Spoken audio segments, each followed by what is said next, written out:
Hi guys, my name's Katie. Thanks for watching my video.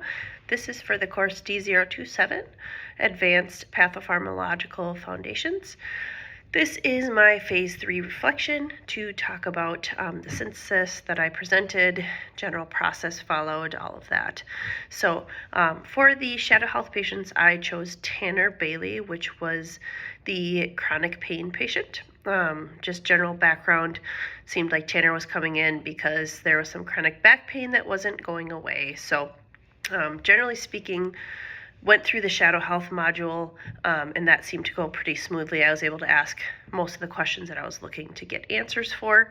And as far as the synthesis goes, I generally followed the exact same process for the other synthesis projects for phase 1 and phase 2, where I was able to gather information about the particular patient and utilize resources like WJU's library and sources like Cleveland Clinic and Mayo Clinic that talk a little bit more in depth about pain. So in general, I didn't really report any new information that was learned from this because I'm familiar with taking care of patients that are dealing with chronic pain. But I did learn about long-term use of chronic pain medications, and sometimes obviously adding in the addictive properties of opioid medications wasn't really new, but knowing that you can build a tolerance, things like that they aren't usually the best medications long-term for chronic pain that isn't related to cancer treatment. So the most challenging thing about completing the synthesis and presenting all this information to a colleague was just, in general, chronic pain is very vague.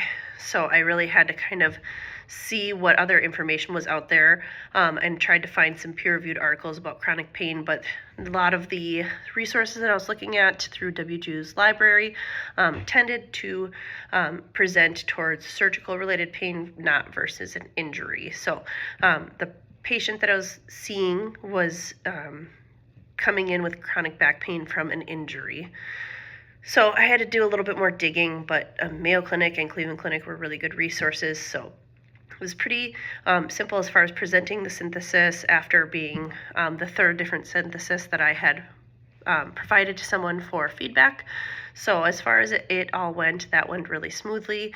Again, chronic pain is very vague and is a huge umbrella term for pain in general. So I felt like the vagueness was what was challenging, but the presenting of it went really smoothly, and the feedback was that the information was presented well and that it got clear and cut to the point, and there wasn't really much to review. So that's all that I have. Thank you so much for watching my video, and I look forward to watching yours.